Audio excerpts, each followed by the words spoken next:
Yo, everybody. Welcome to Off Panel, a weekly interview podcast about all things comics, brought to you by Sketch.com. I'm your host, David Harper, and this week's guest is the writer of The Good Asian at Image Comics. It's Pornsak Pichetshote.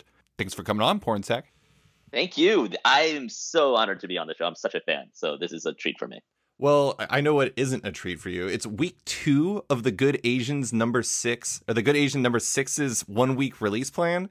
How are you doing? Did you ever expect supply chain to kibosh your book for a week? I'm so confused by it because here in LA, all the stores got like the cover A, but didn't get the cover B.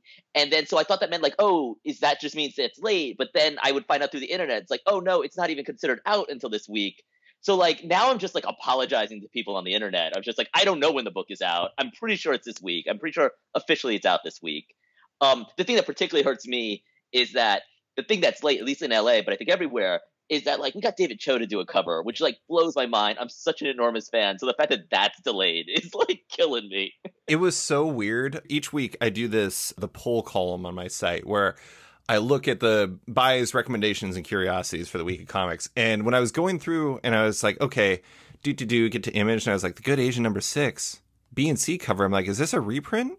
I thought I put this on last week. And then I look back, I was like, I did put this on last week. What the hell's going on here? This is so weird. So confused. I'm so confused. Yeah, I have to imagine when you get into promotional mode and you're like, okay, I'm going to talk this up. I got this David Cho cover. This is amazing. Wait, that one didn't come out this week, but the A cover did? When's the B cover coming out? What is happening? This is so weird. And even the B cover coming out, like, it's basically me talking to stores and be like, we think it's coming out this week. It's like, all right, I guess I'll go by that. That's one of the strange things, though, is like the A-B split, because I imagine that they were printed at the same place roughly at the same time. What happened? This is so weird. I don't understand it. It makes no sense. It makes no sense to me. Like, I'd understand if it was both A and B, but like half of those orders being at random. The fact that it's just A, it makes no sense. David Cho's cover was so good that they actually just tried eBaying them themselves, and then they decided, like, all right, fine, we're going to release this, whatever. I am so thrilled about that. I'm so thrilled about that cover. That's definitely a bucket list moment for me. Absolutely. It's pretty amazing. But okay, so before we get into The Good Asian in specific, we're going to talk about that a whole lot. I did want to talk about your comic book origins. Sure. You know, everyone has a different spot where they come from. When did you first get into comics, and like, what were your first comics? I mean, my very first comic that I remember very distinctly was Amazing Spider-Man number 230, which is the second half of Nothing Stops the Juggernaut. And that kind of started. But the first comic, like, I really started to collect and like go to my local, you know, I think it was like my 5 and 10 store or whatever, and like, you know, try it and be frustrated when I had holes, was Marvel Tales, when it was reprinting the Stan Lee, Steve Ditko stuff. And that's where like I got sort of whole hog into it. And then from there, I just, you know, at the time, you know, you pick up what you sort of can. And then, you know, I think I was around, I think when I was in New Jersey, we discovered my first comic shop. And that's where, like, I don't know if you remember what you were like when you discovered your first comic shop, but there's almost like you're overwhelmed by a sensation, and like you just grab randomly, and I don't even remember what those comics are anymore. But that's sort of how I started, and I definitely started sort of with superhero comics. And when I moved to Thailand at 12, I was already into comics, but when I moved to Thailand at 12, my appreciation of comics took on like sort of a deeper level. And I really, a literature professor I had would like psychoanalyze me and sort of say, like, I moved to Thailand very suddenly, and he would psychoanalyze me and say, like, I think there's a part of you that looked at not just comics, but any stories that you read. And there's a part of you that thought that if you could like crack open how they work, you'd understand the person you'd be if you never left America. And I think he was really right about that. And because comics were cheap, and it was something I could, in my bedroom as a kid, go over again. Like, and I think it's still this to this day. Like, I will be very embarrassed to have comics that I love that I don't remember what happens in the comics, but I can tell you everyone in the credits. You know, like, I just remember the technical aspects of it so much. Man, that is some deep stuff from your professor. My God. I know, right? You just like really went in there. Yeah, that's heavy stuff to hit you with. Yeah. I have to admit, I'm probably the same. Before we start recording, for listeners that don't know, which is literally all of you, we both have, Pornsak and I both have video on, and we were analyzing each other's books because he could see all this stuff. And it's just like, I don't know. I mean, that's the same with movies too, or anything really, like music. Actually, maybe less music, where you engage with it and then you engage with it way later on, and there's specifics that you remember, and there's other ones you don't, and it's fascinating how like your brain retains specific things. Like I said 20th Century Boys is one of my favorite comics ever, but if you ask me like literally anything that happened in like the ninth volume, I would no clue. I wouldn't even be able to tell you. I'll tell you I loved it though. Yeah, exactly. And I also have like, I don't know how much of it is, and maybe it's the professional versus fan side of the brain, but I have a tendency to remember paneling, to remember like narrative tricks, narrative techniques more than, oh, this is what happened in the story. Yeah, I remember sort of like paneling and narrative tricks and, maybe sometimes certain monologue, and I will beat myself up about this all the time. It's funny how I will forget what like happened in a comic, as opposed to all the other stylistic stuff sometimes, and the narrative stylistic stuff that happens in a comic sometimes. I feel like you were destined to become an editor. Maybe that's what it was. Well, so I would ask you what appealed to you about the medium, but it seems to me that the art form just kind of spoke to you. It's like it seemed like your brain always connected with the paneling and the storytelling and all that stuff. Yeah, no, I loved it. I also loved how like aggressively experimental it was, and also especially in the comics that I think we both grew up in, that they were allowed to succeed because they were aggressively experimental. Like the fact that like Dark Knight Returns, which when you look back at it, like so much, it innovated so much and was enormously popular and changed not just the art form but the industry of comics sort of at the same time. Like I don't know if there's equivalent of that in film, really, of something like that experimental that changed both the marketplace and the art form. Yeah, I don't know. I mean, it was interesting too, because those comics in like the late 80s at DC, they didn't just change the art form, but they also like changed the tone of comics for like years on end, which is really, I mean, there's not a lot of things in art period that kind of changes things to such a significant degree. Yeah. And the marketplace too. It opened up a whole new audience, and it made bookstores viable. Like it's kind of fascinating. Yeah. So I think like that experimental aspect of comics is something like I've always loved and I've always been really drawn to. I will say, not to toot your horn too much, you may have started with just Spider-Man comics and whatnot. Before the podcast discussion where we're going through all the books and everything like that, I would say you like immediately recognized way more, and everything I brought up you were like on. So clearly you have a very vast knowledge of comics. Not that I'm a good barometer. I mean, I'm probably like middle of the pack, but you were like crushing me. So good job by you. Oh, well, thank you about that. Because it's something I feel slightly embarrassed about, but also like in a weird way, like proud of comics about. Like there was a time I feel like when you were reading comics where you could know like all of comics, but now comics is so vast with like YA and manga, like just like anything else, there's no way you can, like, it's too big for any one mind to hold of like everything that's happening in comics right now. So like I'm so thankful that you think that, because I'm constantly like, Jesus, I've never even heard of this, and oh my God, what is this book? I didn't even know about this publisher. Right. Okay, so I mentioned you edited at Vertigo, working on books like Sweet Tooth and Day Tripper, as well as, I want to give you a shout, personal faves like The Unwritten and Unknown Soldier. That Unknown Soldier run is like one of the most underrated Vertigo books, I want to say. Josh Dysart and Alberto Ponticelli. Amazing. 100% agree. 100% agree. If we're talking about like grant, like if we talked earlier sort of like in the quote unquote green room about like grants you could give to graders, but like if I could give a grant, I would give a grant so that gets like an absolute edition, so it's like permanently there for everyone to find, because I love that book so much. It's so good. But looking through your career, it's really fascinating. I went through your IMDb page. You had short films that you made in like 2002 and 2006, I think, before you started editing. I mean, at least the 2002 was, I think. Yeah. How did you get into editing comics?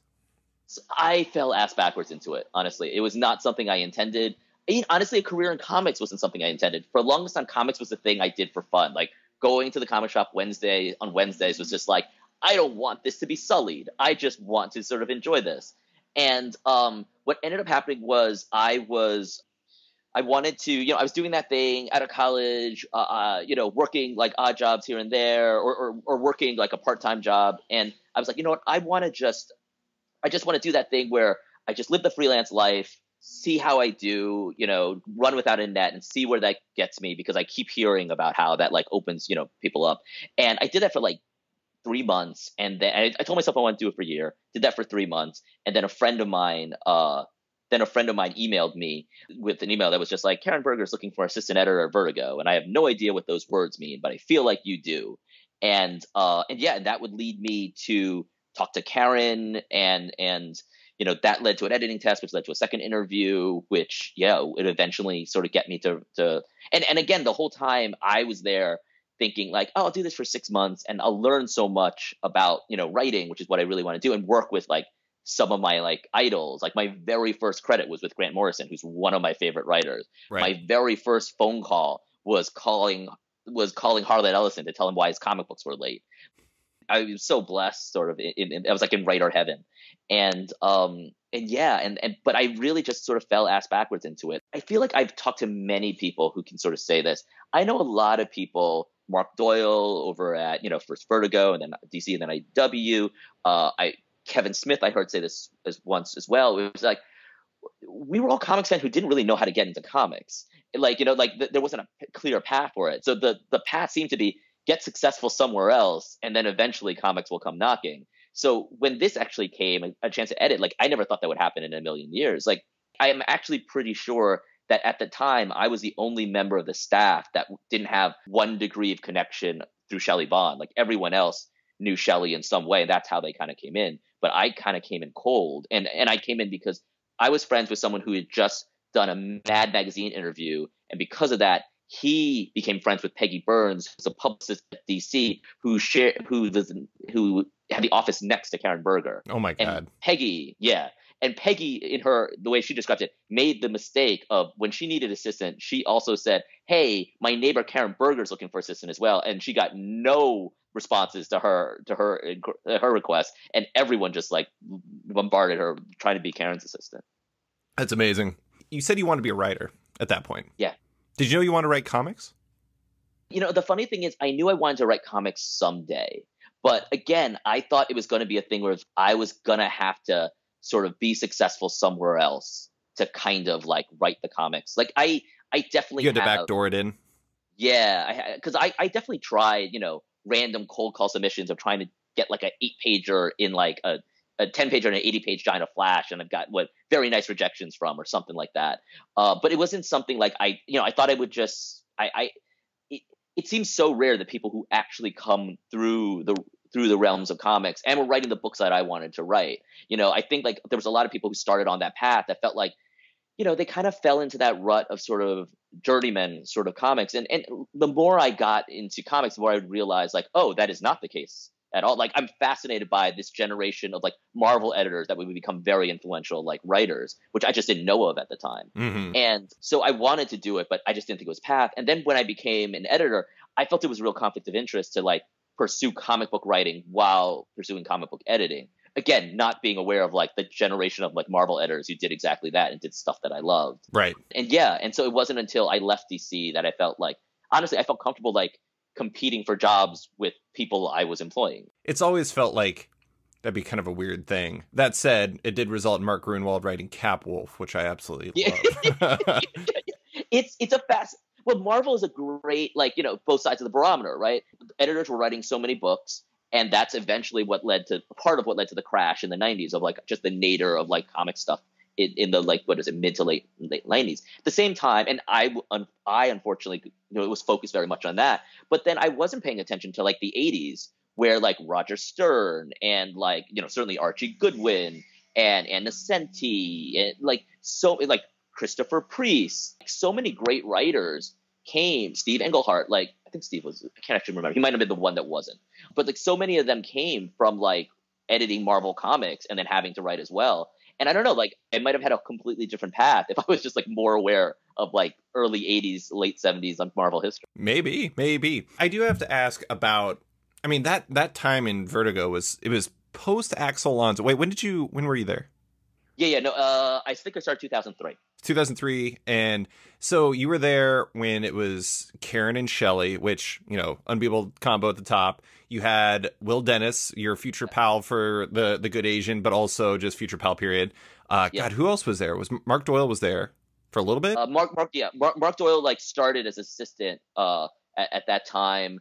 Jonathan Bankin was there. Bob Schreck was there for a little bit. Casey Sejas, Maria Huner, Angela Ruffino.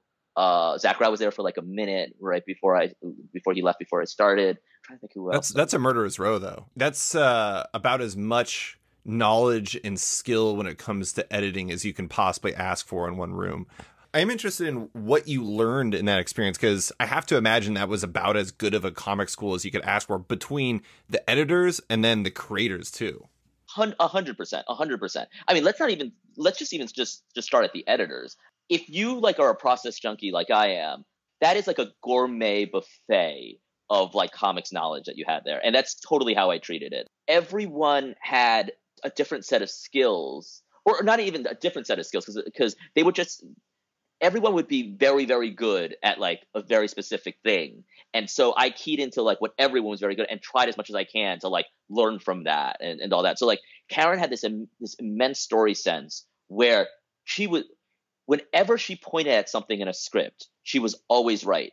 If she wasn't feeling something in the script wasn't working, she was always right. Now, she didn't always know how to articulate sort of like what wasn't working. So sometimes she might have given you a suggestion that was like, no, it's not this. But if she thought a part of the story wasn't working, it wasn't working. Even if you thought it was, if you dug deep, you'd realize it wasn't working. So just watching her sort of creative instincts. She also had no ego. And it was fascinating to watch someone at that high a level be able to work, because, having now worked at a creative industry, in a creative industry for a very long time, I'm sure you've seen this as well. Like it becomes very, when in doubt, you can lean on using someone's ego to sort of navigate around any obstacles they provide. And that's certainly something as an editor you learn how to do.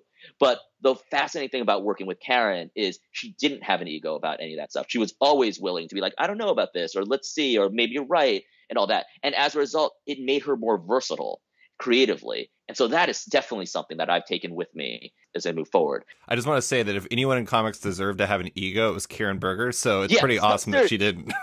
Yeah, no, it's seriously. Like I took the job interview because at the time I thought I was going to freelance for a year. I took the job interview not because I wanted to work at Vertigo, because I didn't think I wanted to be in a desk job. I only took the job interview because I wanted to meet Karen Berger. That was like my biggest thing. Like I was such a fan of hers. I just wanted, because I didn't think I was going to get the job. I was just like, I just want to be able to leave that and say I met Karen Berger. Yeah. Her once, so I was a huge fan. So yes, 100%. Like the fact that she didn't have an ego, like was amazing. It was amazing to me. And Shelley Bond did many, many, many things well. But the thing that I really keyed on to was that she knew the machinery on how to make a comic so well. So she knew how to, how to break up that supply chain of like, all right, here's the perfect inker to go with this artist, and here's the colors if we need to switch inkers, this is the right inker, and this is how you move through the machine to kind of get it. So like all those like tricks of like making a great comic actually come out, or working with temperamental creators that produce one page a week and getting them to actually finish a book. She did many, many things well, but it was fascinating watching her work that way. And I went to her at some point and I was just like, I don't know anything about inking. Like, please teach me about inking, because she was so good about finding the right inkers for her book. And not, a lot of times I think editors are just like, I need an inker for the book. Okay, who are the 3 best inkers? Let's put them on because they can do anything. But she didn't do that. She would do new inkers, and she would just know. And that's still something that I don't totally understand, but whatever a little bit I know, I learned from watching her, of just knowing like how to look at an inker style to see how it pairs up with a penciler. So like that technical aspect I learned from Shelley. Will, to me, he's just like that all around. He's that basket player who can do everything. And, he's got all sort of those skills, but he also taught me too about how much of editing happens outside the office, the relationships you make, how do you take care of your talent, how to engender like loyalty from your talent. And, he's impeccable taste in art, impeccable taste in cover artists and all that. And a much better art director than I will ever be. So like just watching him work, I got to pick off some of that. John Vankin came from like a newspaper background, so he understood pitching better than anybody. So, and it's funny, like some of John's books would work for me better than others, but even the books that, like, if I saw the books, I was like, I don't know if I get this. If I trace them back to like the pitch document and like the 3-line pitch, I'm like, oh, I totally see how that got greenlit. Like, I totally see how the talent wasn't able to execute their original vision, but this original vision as it's framed here is fantastic. And so all of them had different things that I just like pulled from. I will say that this isn't really strength so much as a fact, but I'm going to call it Will's greatest strength anyways. He edited Scalped. That's all I need to know. Yeah, 100%. 100%. Yeah. Maybe top 5, definitely top 10 book all time for me. I love it. The only fan letter I've ever sent was to the guys in Scalped when that book wrapped. Like, I think people will look back and see it as probably like one of the best family dramas in comics. Mm-hmm. It was so well done. Like, the thing that I also loved about that book was, yes, it was a crime book, but the crime felt so organic to that world. It felt to me more like a family drama, a very violent family drama, than it necessarily felt like a crime book. And by the time we got like to years 2 and two and on.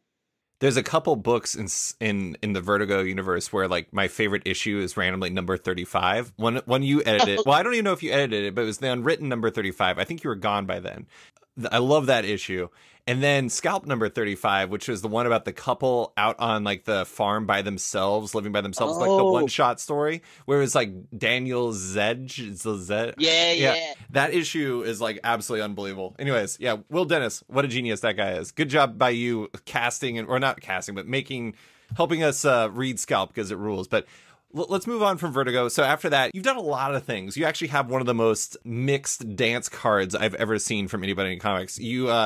I came across a short that you made. Actually, I watched a bit of a YouTube interview you did about a conversation about cheating with my time-traveling future self, which I have to say actually simultaneously makes it sound like you're cheating with yourself in the future, while also it's really just the conversation about cheating, not cheating with your time travel. But anyway, so you wrote and directed that, which I love that title so much.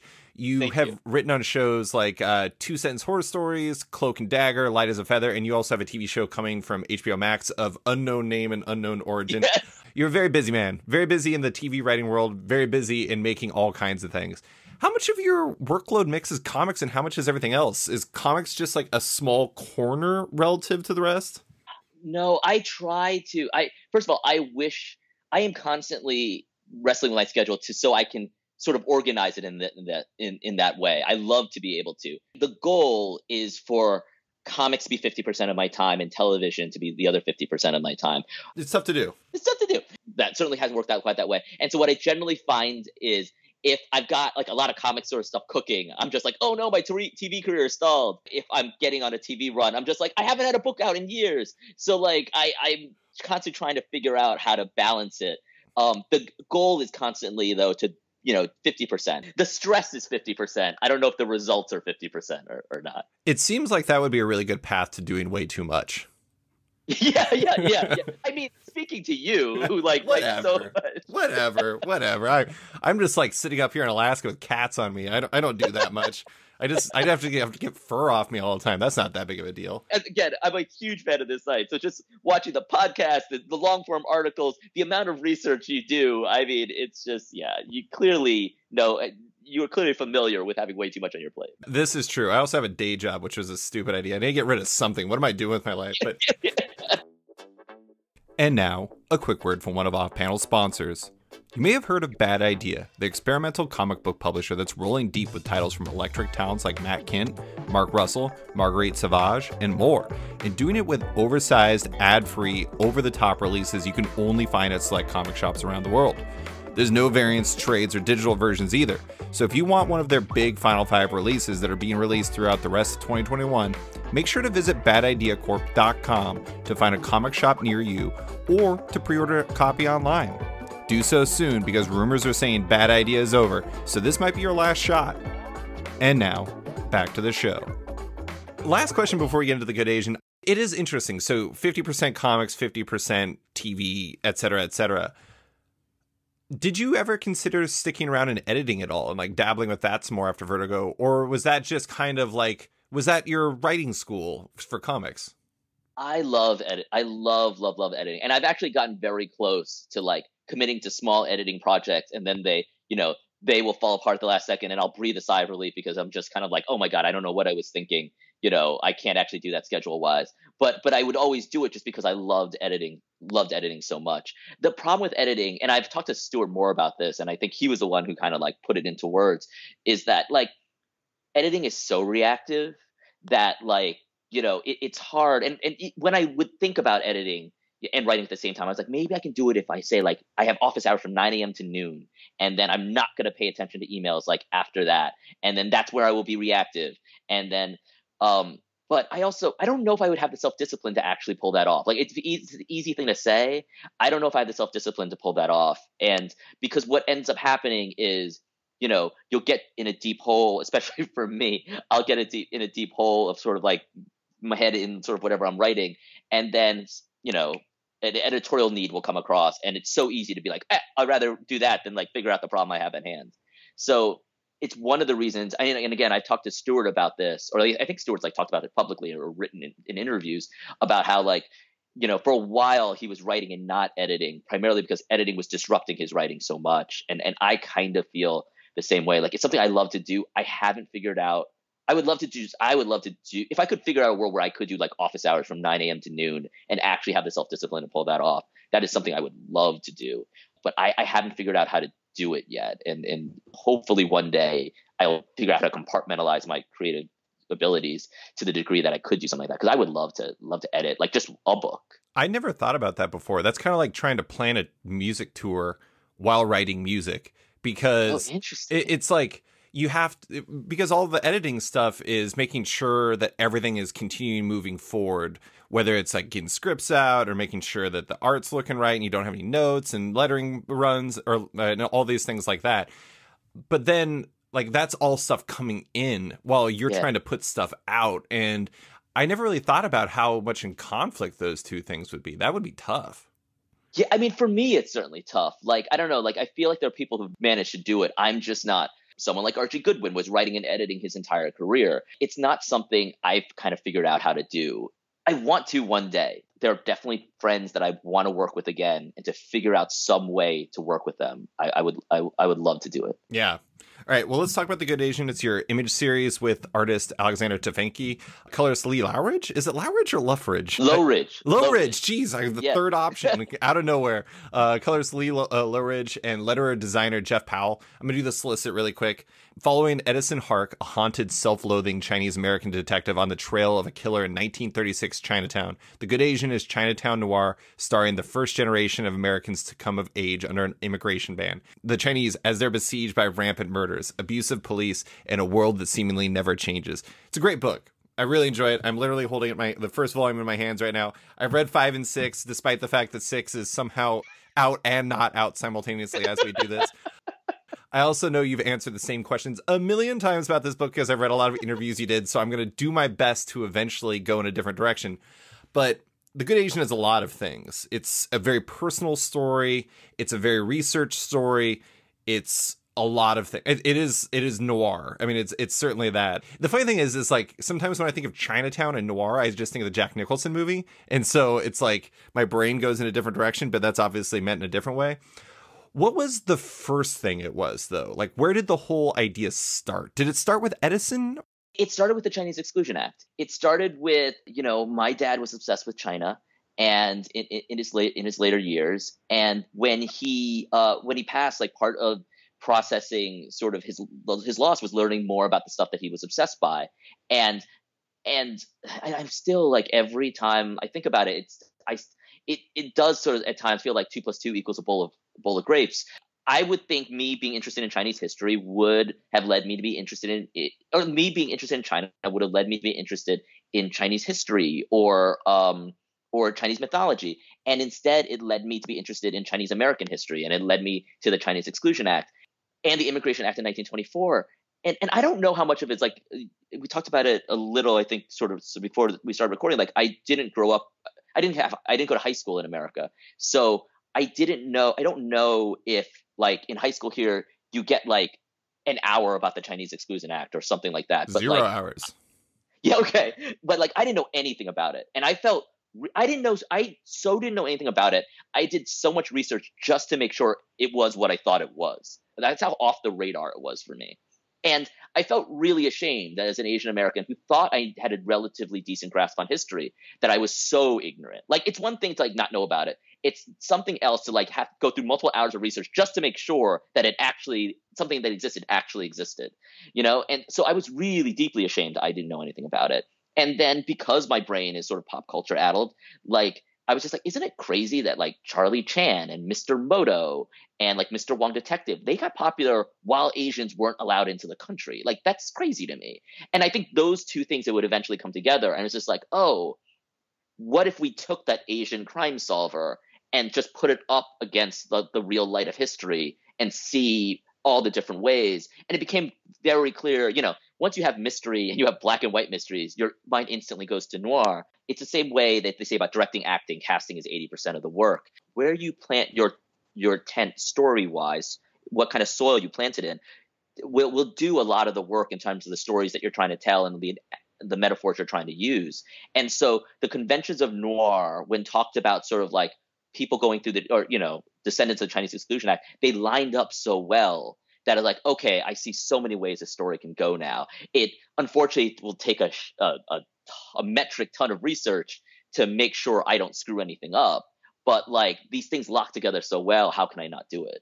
In a weird way, this kind of reminds me of what your professor said about how you internalize stories from like a personal prism, where it's like you like saw the Chinese Exclusion Act as something you didn't know about, and this is a way for you to explore it through something that you like, storytelling that you appreciate. Yeah, that's a great way of looking at it. I never really thought about it that way before, but you're 100% right. Like, part of the thing I beat myself up about a lot is like, I don't think I'm as fast as other writers, or at least in generating concepts or all and all that kind of stuff. And a lot of times it's because so much of what so stories I'm interested in to tell are things I don't know.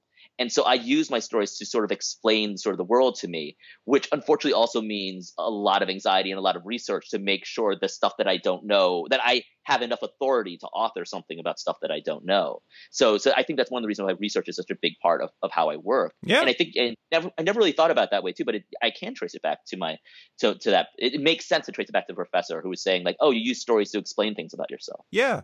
I mean, honestly, I totally get what you're saying too, because people ask me like, oh, so why do you write about the, things you do for Sketched, or like, why do you, obviously this is a completely different thing, but, or like, why do you like have the people you do on the podcast? And I always say it's because I have questions I want to answer. Yeah. And it's just, I don't know. It's like, there's no better way to figure it out than like taking on a project that is kind of designed around figuring it out, but also you putting something into the world that's related to that. And like, that seems like kind of what you were doing. Yeah. And it also explains a lot to me as like why I'm drawn to sort of like what you do and how you run the site. Like, I never thought about it until you phrased it that way, but so much of how you approach it is driven by curiosity. Mm-hmm. It's not driven by a thesis. It's driven by curiosity first. And then you kind of explore where that curiosity sort of takes you. Sometimes it leads to really dumb places. I will say, I do find it really fascinating. I'd never heard of the Chinese Exclusion Act before this. And, for the very reason that you were saying, pretty much, Anchorage, Alaska, it turns out, did not have a robust history section on like 1930s relationship with Asian American communities, probably because a combination of shame and we prefer ignoring things. But it is interesting that the last couple of years, like, forgotten history has come up a lot in like comic related storytelling. Like, look at Watchmen and the Tulsa Race Massacre. That was not something that people had, obviously people knew about it, but I don't think there was real broad cultural awareness of that before then.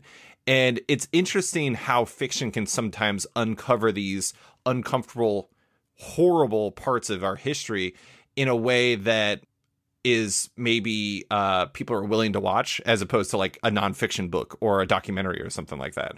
Yeah. Yeah, no, I think so. I mean, like, I you know what? Like, it's funny. Like, I hadn't really thought it under the frame of like comic related entertainment. But like, again, just like speaking for myself, I'm so used to learning things from comics. Sure. I'm so used to, that's how I learned about chaos theory. It was from Crisis of Infinite Earths and all that kind of stuff.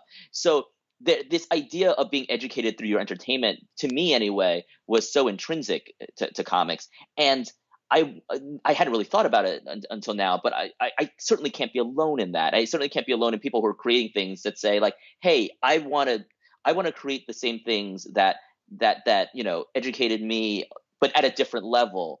That, or in this way that we as an adult are now trying to recreate all aspects of our youth and just make it more sophisticated to a older audience.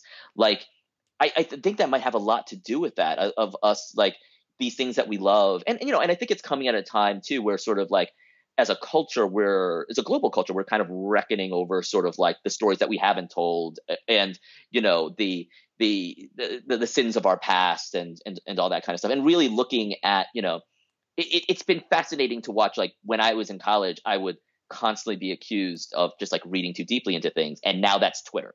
Right. It's the way we sort of analyze stories now is so different, and taking a look at stuff like privilege and stuff like who has the access to sort of tell stories and all that, and it must be because of sort of the advancements in storytelling technology is such that sort of anyone can pick up a camera, anyone can publish something on the web. Now that's almost that the tools are equal, we're kind of looking at the systems of power that says like, okay, well, why doesn't this reach the audience that this does, and why doesn't this reach the audience that does, and let's look at it through history and apply it to our storytelling sense. It's a very interesting time. I would like to say that the idea of like, for those who don't know their history, or was it destined to repeat it effectively? Yeah.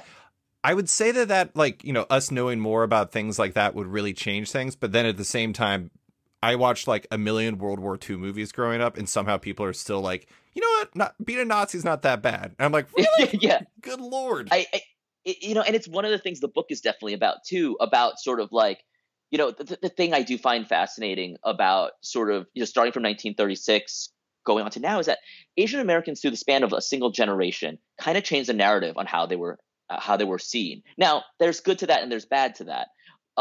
But it did happen, and especially as we look at it now at a time where racial progress seems to be at a deadlock, which, again, and I think it's part of sort of what the spirit of the book is, looking at what things can change and what things can't is definitely a theme that sort of goes on the book. It's sort of like, how much change is possible, and to what degree that's a dream that we sold that we can attain or that we'll never attain. When did you start this book? Because it seems like there was a lot you had to dig into it before you could actually get to writing. It's funny. I had the idea. I know I discovered the Chinese Exclusion Act in late 2016, and I know that because that's when my father passed away. So that's when I know I had that sort of hard date.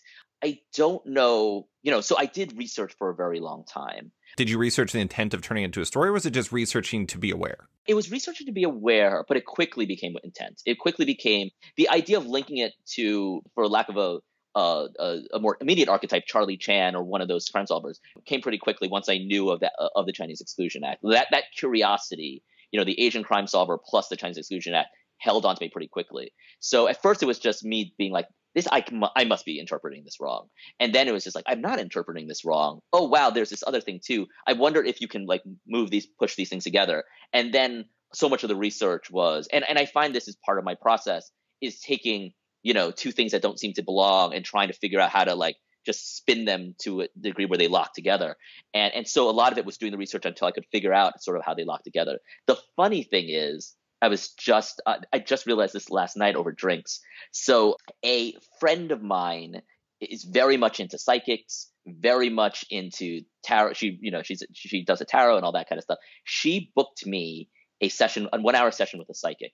And it was, I think at that point, Infidel hadn't come out yet. So it must have been sometime in 2018. But I think it must have been somewhere in July. I think it was leading up to San Diego Comic-Con. And she was saying, I'd come off a horror book.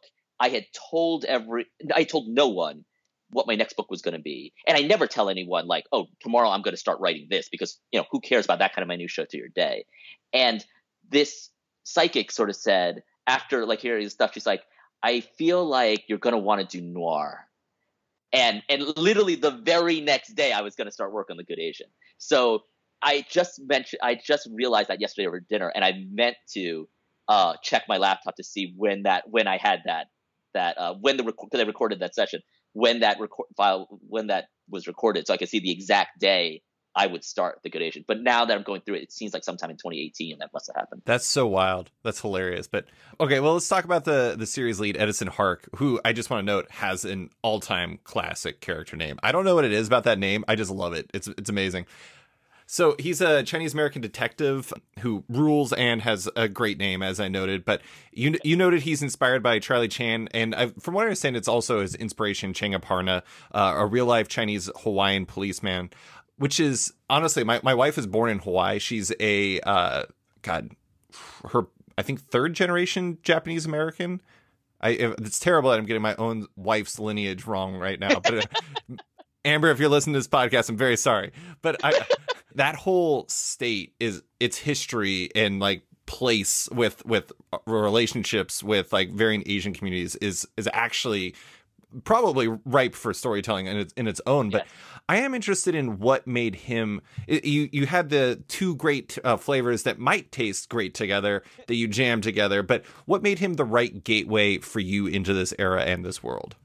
I mean, a lot of it was he was the only gateway. I mean, as I was sort of looking at it, trying to, make everything be as historically accurate as possible, Hawaii was the only state that had Chinese cops. So, and Chang Aparna was the first Chinese American detective. So a lot of what I did was, because I didn't want to, I didn't want to go off book too much. I wanted to stick with precedent. I borrowed so much from Chang Aparna's life sort of into the character of Edison. And I borrowed so many facts from his life, certainly omitted many, but then used my own interpretation of these facts to sort of create an entirely different character.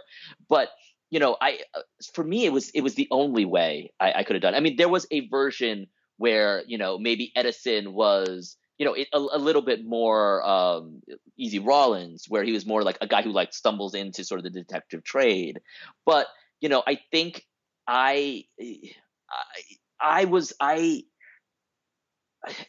that didn't feel right to me, sort of, for whatever reason. And part of it might have been cowardice. Part of it might have been wanting to look at San Francisco Chinatown from an outsider's eyes. And then, as often happens with me, naively making the mistake, or stupidly making the mistake of like, I just added, but I now have to do more research on Hawaii at the time. And that's a whole other bound of research I have to do. So at the time, it felt like he was the only way to go. It wasn't like I felt like I had a ton of other options. I wanted to, stick as close to that Asian crime solver archetype as I could. I wanted to, and Charlie Chan was based on Chang Aparna. So like, I think that's kind of how I came about. And now, a quick word from one of off-panel sponsors.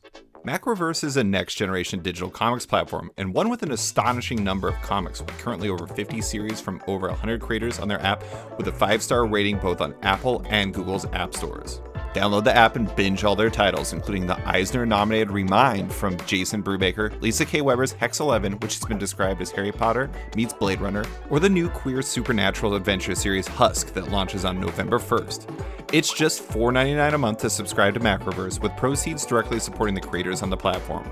Keep an eye on the future of Macroverse 2, as 2022 is going to bring an epic upgrade that offers a new level of digital collectability and more, with early adopters able to sign up for more information at macroverse.com. And now, back to the show.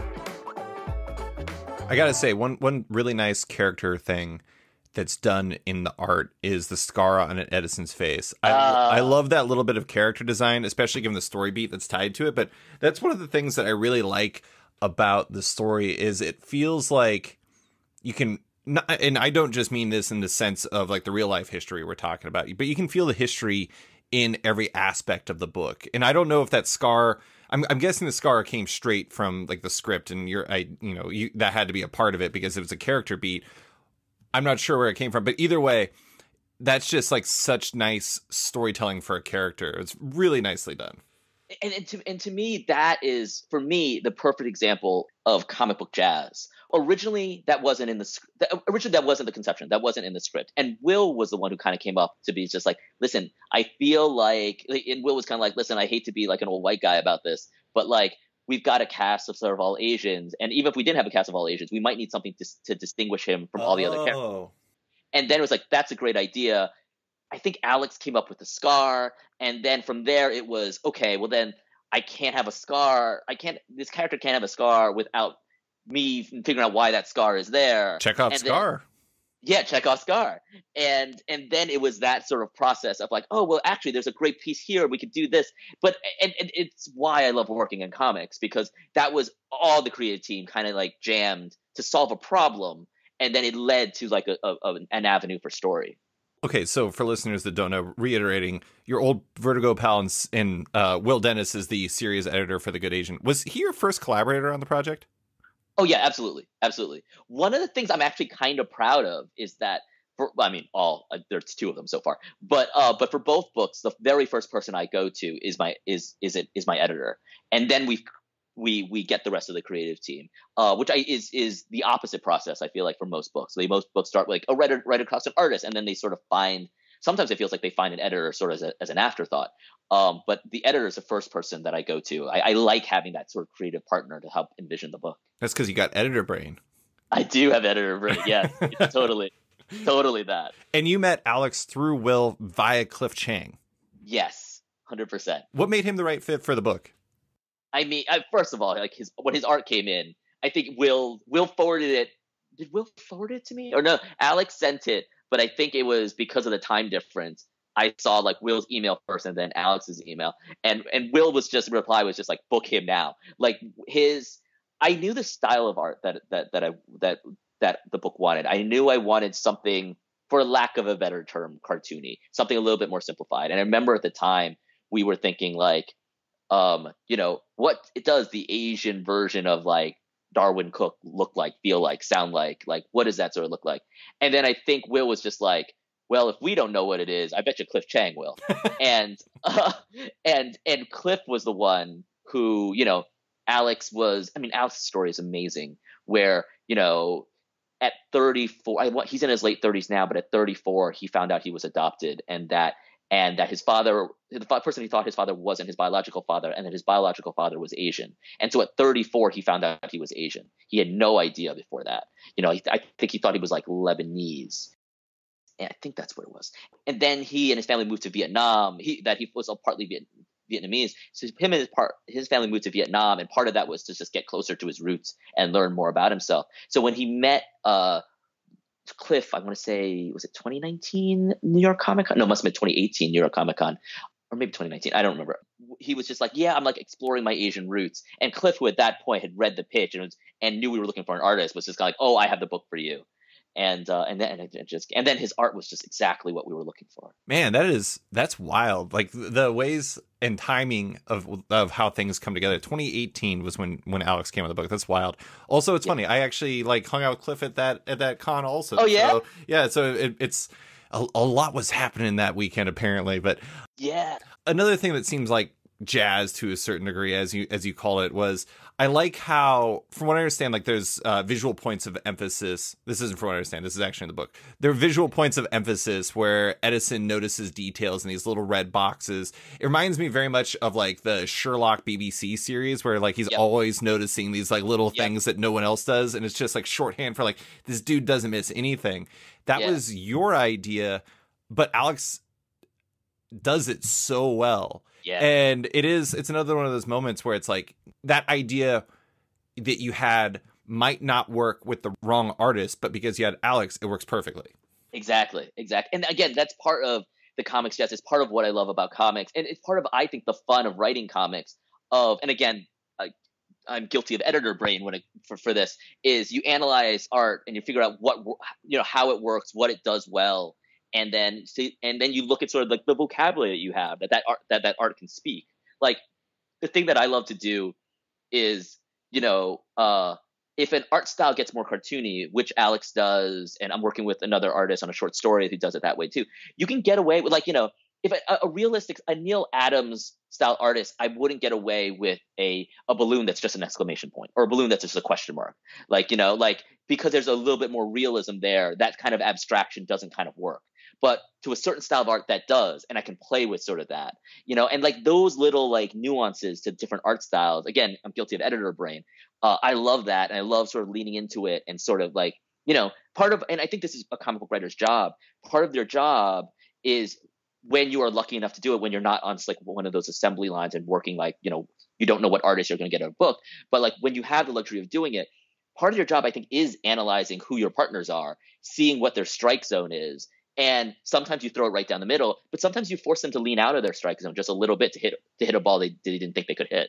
I appreciate your sports metaphors, because that's at least the second one you've had so far, and I'm a big sports guy, so this is perfect for me. But, one thing I thought was really interesting that I read in interviews is you said that Alex can be a tough person to color because his inks are so complete, which I think is really interesting. It's not something I think people think of. Are you saying that like his inks are so complete because like when you look at it, it just all looks like finished art? This is the way it's supposed to be, or is it something else? Yeah, because Alex will also do sort of gray tones on it as well, like washes and stuff. Yeah, washes. I mean, the digital version. Yeah. He actually does this digital zip sort of stuff. That's amazing. And the thing that I find, because there are a lot of wonderful colorists working, but I actually find, I think a good colorist might be one of the hardest things to find in comics, because I think so much art. There's not a lot of artists, I feel like, who are thinking about color when they're drawing. They're thinking about what they have on the page, and what they have in front of them is black and white. And so there's a lot of pages of art, even stuff I love when I see it all colored. When I see it in black and white, it's like, oh, that was so much stronger in black and white. And I think that's a lot of artists. You can say that sort of about a lot of artists. And I think one of the things that, if I'm gonna be gracious and generous to myself and give myself a superpower, like one of the superpowers I had when I was editing was finding the right colorist for the right artists and finding ones who can really make them shine. And part of that is oftentimes the challenge is finding a colorist who can balance an artist well. Some colorists don't do enough, and then you feel like, he didn't try, he or she didn't try. But so many do too much, and then you don't see the original art. Everything that was, in the original art that worked isn't working to the degree. I mean, like there will be times where I'll see a page and I'll be like, yeah, that's all right. And I guess that's fine.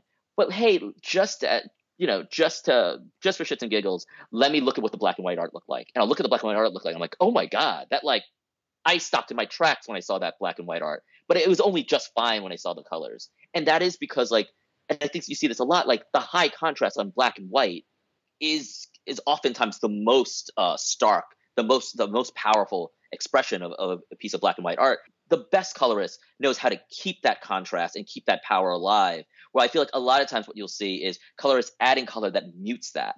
And that's one of the reasons why I feel like Alex can be hard to color, because so much of the information is there. It almost doesn't give a colorist room to do anything besides detract from the art. And the thing that makes Lee so good at what he does is he is brilliant at his color choices, and he's really found a way to just add a palpable sense of atmosphere, so that it's amazing. Like the art is so complete when Alex presents it, and what Lee does is he adds it's like a megaphone for the atmosphere. Mm-hmm. So yeah, both those guys are just so good at what they do. Yeah, Lee's also been coloring for forever. I mean, yes. I'm pretty sure Matt Wilson, colorist of the Stars, came up in his studio, which is like, I don't know. I mean, that's one of the things you hear these names and you don't realize that, like Lee Lowridge is like this dude who is just like the godfather of colorists, basically. Yeah, Matt Wilson, Nick Filardi, yep. There's somebody else. Oh, Christian Donaldson came up through him. Yeah. So many. It's crazy. Yeah, like the roots. It's like the Lee Lowridge colorist tree. I would love that. Man, I should do that. That is a great idea. That's a fantastic idea. Well, because there's all these studios. I mean, studios are such a fascinating thing. Anyways, off topic. I want to talk about the other main artist on the book, your cover artist, Dave Johnson. Oh, my God. I mean, he does the A covers. Yeah. He did 100 Bullets, so he knows how to make an A+ cover for a crime book. But I'm going to ask you anyways, what made him the right fit for this book? I mean, 100 Bullets, 100 Bullets, but also, too, the thing I love about him is, and you see it in his work, and I've never actually talked about him to know like how horrible it is or just, he's just a fan. But if you follow Dave's work, the history of Western design you can find it in his work. He's got such a vocabulary of pulp, of genre, of crime genre, of, specifically, like it's so there in his work. So he can pull from it immediately. And so the idea to because when you're doing a book like this and you've got it like to be there's real history, and Lord knows, like, when you're doing the press, you talk so much about like that aspect of it because that makes the book stand out. I think there's a temptation for readers to think like, oh, this is something that's trying to feed me my vegetables and gonna do like a poor job at like the actual genre entertainment aspect of it. And so having someone like Dave, to me, cements our bona fides of being like, no, we're really committed to like acknowledging the history of noir, and to be an entertaining crime book in sort of as part of that lineage as well. It's not just us here trying to Trojan horse you some vegetables. We take both of those things really seriously. And so like, and he's totally, and this has happened. I've worked with Dave before on Unknown Soldier, and both times it happens the same way, where actually both times it was Will, where it'd be like, man, it'd be great to have someone like a Dave Johnson. And Will comes on and goes, oh, well, why don't we just ask Dave Johnson? And because I just never think he's actually going to say yes. Yeah. I think it's funny. It's like, you're like, oh yeah, we could use a real Dave Johnson type on here. It's just like, why not just go with Dave Johnson? Yeah. And every time it's just like, Dave Johnson's got better things to do than to waste his time with me. I will say you're very smart in how you approach the A and B covers, because it's kind of like the covers are reinforcing the themes of the books. Because on A covers you got the history of noir, and then B covers, is it all Asian Americans who? Yeah. It's not all Asian Americans, but all people of Asian descent. Okay. So yeah. So and again, to me, and this, I was not smart enough to plan this, but it came out, the best synthesis of it was, I think, in the first issue cover, where again, it's Sana Takeda. What am I thinking? Japanese. Yeah. But it's so, like, again, wasn't smart enough to plan it this way, but I think was part of the hope is, but if you look at those two covers, you look at the first issue cover, and it's Edison Hark. It's some guy in an immigration center, it's in a detention center. It's about those sort of people, and it's cast in a noir light. But then you look at Sana's cover, and it's the figure is smaller, and it's just more about the city. And to me, like, that is such the perfect, like, Dave is so coming from a Western sort of, artistic influence by emphasizing the protagonist. Sana is such coming from an Eastern influence from emphasizing the community and the environment. And to me, that is sort of that fork in the road that embodies sort of Asian Americans, of just like, individual versus community, self versus community, that struggle between them. And so, like, again, not smart enough to plan this, but I think in the back of my mind, this was the hope of some of the covers could reach to something like this. But they too are in kind of conversation of sort of like, these are the two things that you are that as an Asian American, I feel like you're trying to, and not as an immigrant American, you're trying to straddle, the Western sort of prioritization towards the self versus the Eastern prioritization towards the community. And like, who are you? What is the Venn diagram that overlap that allows you to be you between those two things? And again, not smart enough to plan it myself, but so happy that kind of came across in the covers. Yeah. I will say, I know it's obvious, but the Jen Bartel one's my favorite. Oh my God. It's so good. It's so striking. It's so good. It's so striking. I have a hard time, honestly, like, finding a favorite, because like right after that you have like the Angela Wang one. It's her first thing in comics, and like, I love that cover. Like, there's you got the David Cho. Yeah, the David Cho. Like, I've got so many sort of favorites. And I think it's also because he's there for 10 issues, it can be easy to overlook like just how good some of these Dave Johnson, like all these Dave Johnson covers are, but there's some that just like, I feel like I just want my entire apartment to just be like, Dave Johnson covers for this book. I have to say, if the variants are good enough to make you ignore Dave Johnson covers, you're a pretty healthy spot cover-wise. Yeah. Okay, I do want to ask about something I read. I think it was in the letters column for number 5. You added the Virgin variants, like the 1, like the 1 to 10, like order 10, get the 1, which I think you said in the letters column that Image suggested. I kind of have a feeling why, but why was that necessary? Honestly, it wasn't necessary. Well, Image told me it was a possibility. They make a difference. They make a huge difference. Yeah, I know they do. And honestly, one of my frustrations as sort of a comic book creator is I don't know the variant cover game as well as I probably should as a comic book creator. And I have a friend who basically yells at me and is just like, you should do this. And I'm like, oh, just watch James Tynan. Just look at what he does. I know, seriously. Seriously. And it's because of all this, I'm paying a lot more attention to that stuff because like I'm like such an old school, like, I just want my A cover and I'm just gonna go with that. So I don't really pay attention to all that other sort of stuff.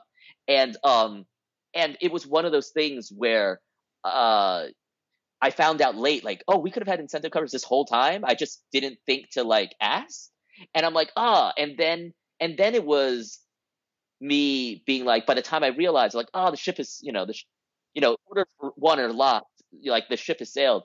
And then, when we started with the what's theoretically the second trade, I was like, oh, I guess that gives us an opportunity to add them in there. And also it gives me an opportunity to have a Virgin David Cho cover. So like, these are two things I both want. So let's just do it sort of for the whole run. Yeah. But it's really my ignorance of like, I should have done this from the beginning. I just never thought to ask. I need to pay more attention to the variant cover game, and I've regretted that ever.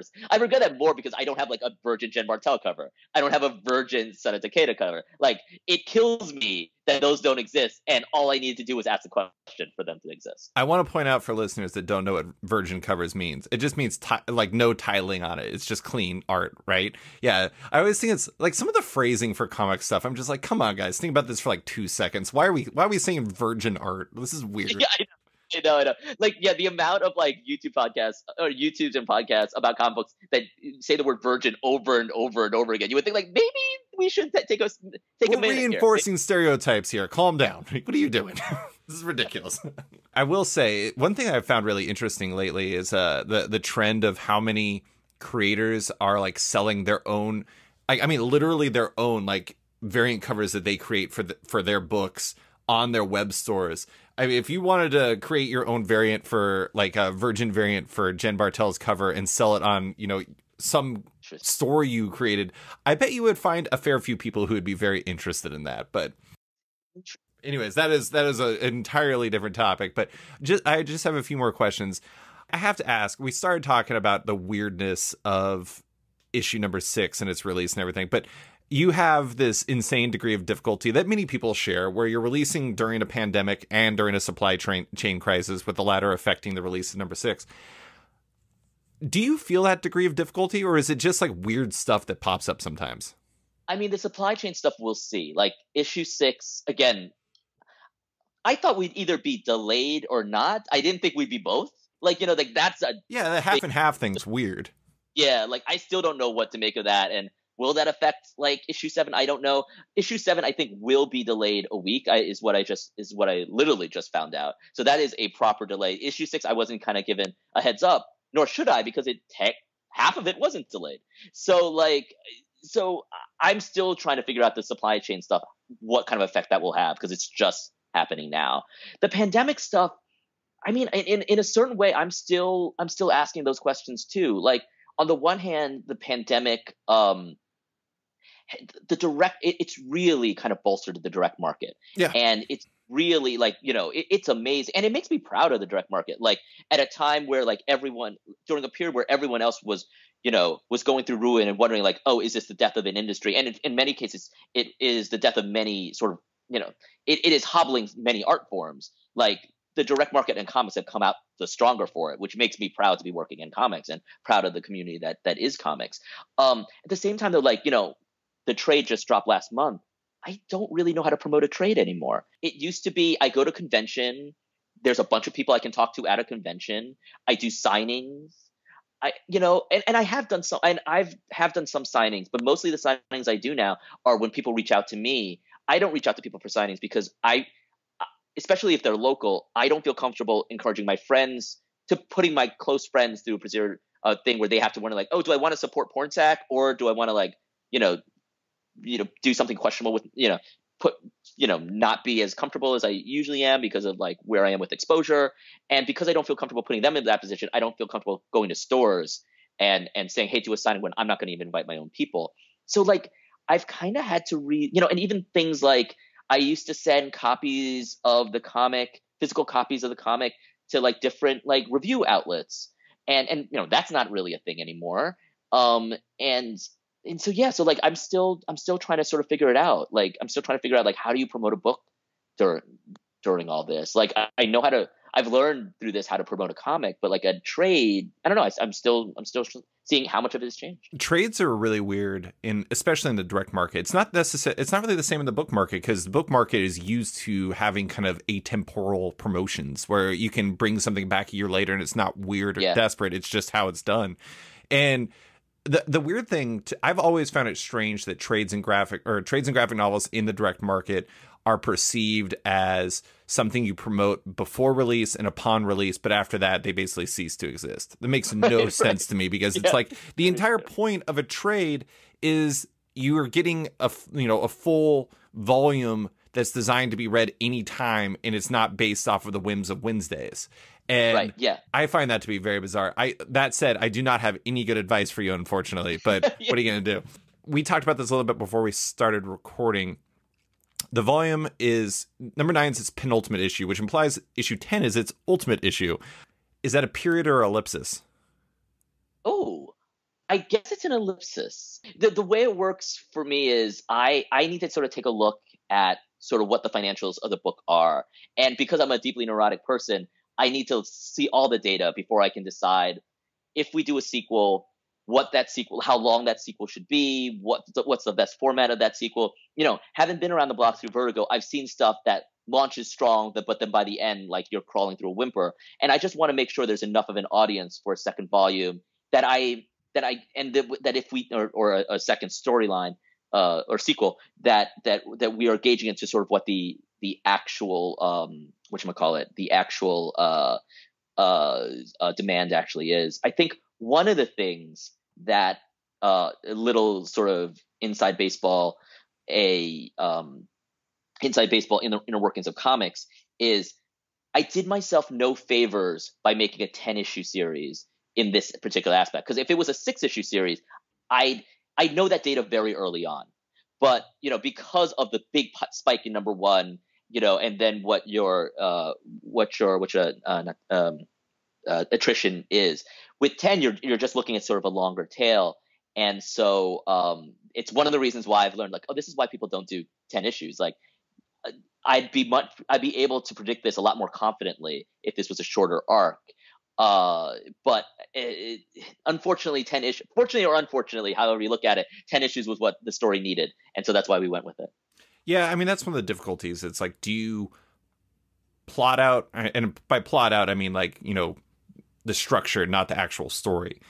Yeah. Do you aim for what's right for the story, or do you aim what's right for the potential financial success for the book? Which is weird, because, like, the book wouldn't feel... noir is deliberately paced, let's say that. Yes. And so if you made it 6 issue, or the 10-issue story 6 issues, then all of a sudden the pacing is frenetic and like it doesn't jive right. And so that totally makes sense. So did you have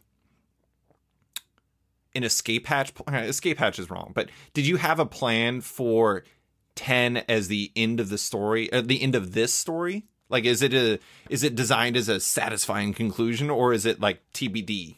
I mean, hopefully both, I guess, is what I'm going for. I mean, the way I look at it is I did try to model it after the books I love, which is, like, I do want every sort of like series of The Good Asian to kind of feel like a standalone novel. And, and so I think about stuff like, oh God, now I'm forgetting the name of it, Gone Baby Gone. Where that ends with like that couple's divorce and they go their sort of separate ways. And I actually don't know. And, wait, are you talking about Gone Girl, or are you talking about Gone Baby Gone? Gone Baby Gone. Okay. Yeah. Then it's like, good either way. Okay. And I actually don't remember. I want to say there's a follow-up novel with those characters later. But to me, like, when I read that book, I was just like, wow. Because I haven't read any of the books with those characters or since then. So it's like, I can see this as being a place where the story ends of like, this case dissolved this marriage.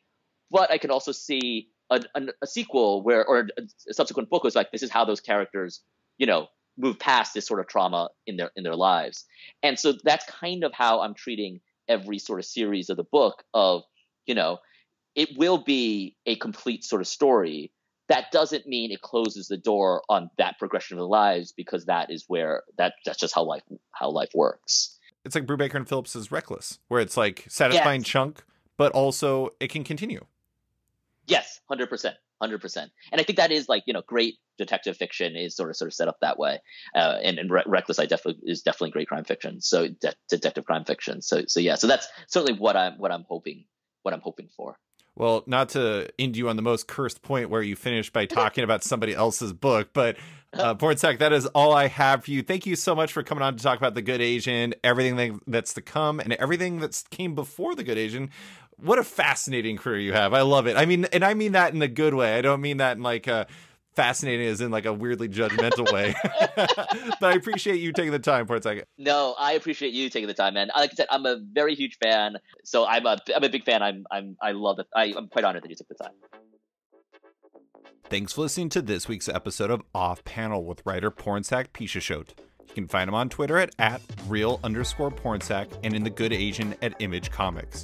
Love Off Panel, want to support it? Subscribe to the podcast on Apple Podcasts today and give the show a rating or review while you're at it, but 5 stars only. You can also support the show by backing on Patreon. Find the show at patreon.com/offpanel, and when you back it on there, you get early access to each week's podcast as well as weekly content and more.